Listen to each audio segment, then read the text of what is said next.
Pathways academy for competitive exams YouTube চ্যানেলে তোমাদের সকলকে স্বাগত জানাই। নল ও চৌবাচ্চার থার্ড পার্ট নিয়ে আমরা চলে এসেছি।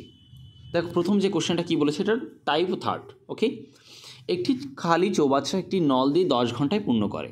একটি নল আছে, কোনো একটা চৌবাচ্চা জল পূর্ণ করে, এই নল দিয়ে 10 ঘন্টায় ফিল আপ হয়। কিন্তু চৌবাচ্চাটির তলদেশ ছিদ্র থাকার জন্য কালি চৌবাচ্চাটি পূর্ণ হতে 5 ঘন্টা সময় বেশি নেয়। মানে আগের যেটা ওই একটা পাইপ দিয়ে 10 ঘন্টা সময় লাগতো, নিচে এখন তলদেশে একটা ছিদ্র হওয়ার জন্য পুরো ট্যাঙ্কটা ফিল আপ করতে 5 ঘন্টা আরও বেশি লাগছে। মানে আগে যেটা 10 ঘন্টা হতো, এখন সেটা কী হবে 15 ঘন্টা সময় লাগছে। কেন লাগছে 15 ঘন্টা?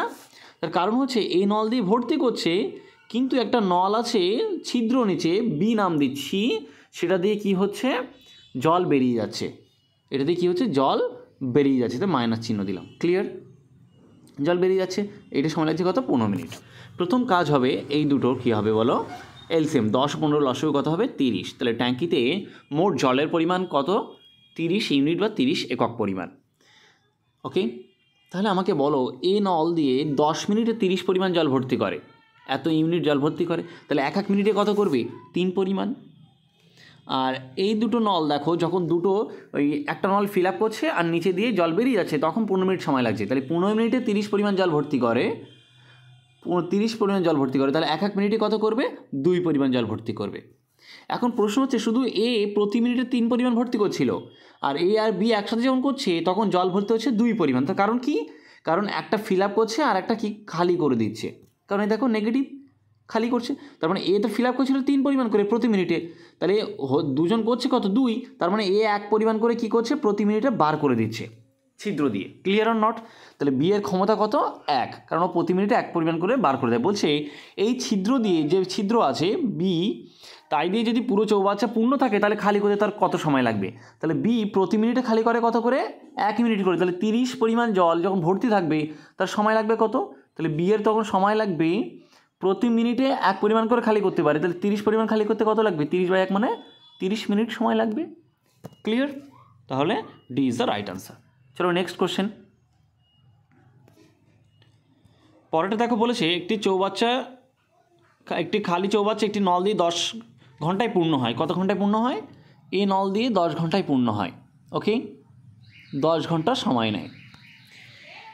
তলদেশে ছিদ্র থাকার জন্য পূর্ণ হতে আরও 2 ঘন্টা বেশি সময় লাগে। তাহলে ছিদ্র থাকার জন্য, তাহলে একটা নল দিয়ে জল বেরিয়ে যাচ্ছে, সেটাকে আমরা নাম দিচ্ছি কি বলতো? বি। মাইনাস চিহ্ন দিলাম, তার কারণ হচ্ছে ও বার করে দিচ্ছে। কত? 2 ঘন্টা বেশি লাগে, তাহলে সময় কত লাগবে? 12 ঘন্টা। তাহলে প্রথম কাজ হচ্ছে ট্যাঙ্কটার ক্যাপাসিটি বার করতে হবে, কত পরিমাণ জল ধরে। 10 আর 12 লসাগু কত হবে? 60। ওকে, তার মানে এ এর ক্ষমতা তাহলে কত হলো? এর ক্ষমতা 6। দেখো এই নলটি 10 ঘন্টায় 60 পরিমাণ জল ভর্তি করে, 60 ইউনিট। তাহলে 1 ঘন্টায় কত করবে? 6 পরিমাণ। এটাকে বলা হয় ক্ষমতা বা এফিসিয়েন্সি নলটি। আচ্ছা, তাহলে এই দুজনের ক্ষমতা দেখি একটু। এ আর বি দুজনের 12 ঘন্টায় 60 পরিমাণ জল ভর্তি করে। ক্লিয়ার? তাহলে 1 ঘন্টায় কত করবে? 5 পরিমাণ জল। তাহলে দেখো এ একা প্রতি ঘন্টায় 6 মিনিট পরিমাণ জল ভর্তি করে। আর দুজন যখন একসাথে কাজ করছে, এ আর বি, তখন 5 পরিমাণ কাজ করতে পারছে। কেন? কারণ এ তো 6 পরিমাণ করছিল, কিন্তু এ বার করে দিচ্ছে। তাহলে দেখো দুজন মিলে 5 পরিমাণ, তার মানে এ কী করছে? 1 পরিমাণ করে বার করে দিচ্ছে। 6 থেকে 1 বাদ দিলে 5 হবে। বুঝতে পারলে? এ একা প্রতি ঘন্টায় 6 পরিমাণ কাজ করে, আর এ আর বি কত করছে? 5 পরিমাণ কাজ করছে। কেন কমে যাচ্ছে? তার কারণ হচ্ছে এ তো 6 পরিমাণ ভর্তি করছে, এ 6 পরিমাণ ভর্তি করছে, কিন্তু 5 হয়ে যাচ্ছে কীভাবে? তাহলে বি প্রতি ঘন্টায় 1 পরিমাণ করে খালি করে দিচ্ছে। তাহলে বলছে যদি ওই কী বলছে নিকাশি নল দিয়ে, মানে যেটা দিয়ে খালি হচ্ছে, তার কত সময় লাগবে পুরো ট্যাঙ্কটা খালি করতে? তাহলে মোট জলের পরিমাণ কত? 60। এখন যে খালি করছে প্রতি ঘন্টায় কত? 1 পরিমাণ করে খালি করে, তাহলে 60 পরিমাণ খালি করতে কত লাগবে? 60/1 মানে কত? 60 ঘন্টা সময় লাগবে। প্রতি ঘন্টায় 1 পরিমাণ খালি করে, তাহলে 60 পরিমাণ খালি করতে 60 ঘন্টা সময় লাগবে। B is the right answer. Next, একটি খালি চৌবাচ্চা একটি নল দিয়ে পূর্ণ হতে 12 ঘন্টা সময় লাগে। তাহলে একটি নল আছে, সেই নল দিয়ে পূর্ণ হতে 12 ঘন্টা সময় লাগে।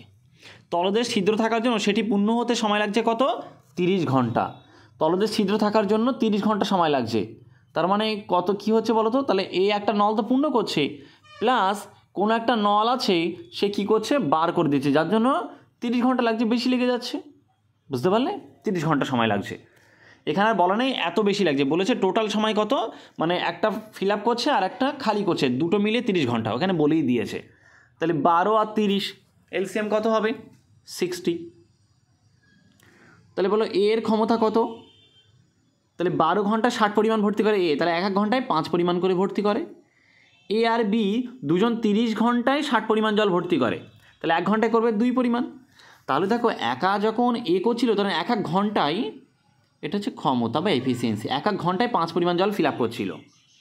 কিন্তু দুজন যখন একজন ফিল আপ করছে আর একটা ছিদ্র দিয়ে জল বেরিয়ে যাচ্ছে, তখন কত? 2 পরিমাণ করে ভর্তি হচ্ছে। তার মানে এ যদি 5 পরিমাণ করে ভর্তি করে, তার মানে বি কতটা করে খালি করে দিচ্ছে? যে 2 পরিমাণ হচ্ছে, তাহলে এ 3 পরিমাণ করে খালি করে দিচ্ছে।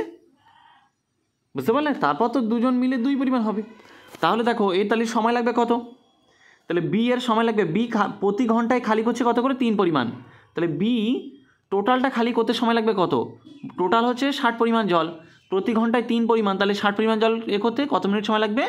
20 মিনিট সময় লাগবে। তাহলে এই ইজ দ্য রাইট আনসার। যদি সেশনটা ভালো লেগে থাকে অবশ্যই তোমরা লাইক করবে এবং সাবস্ক্রাইব করবে এবং বন্ধুদের মধ্যে শেয়ার করবে। Thank you.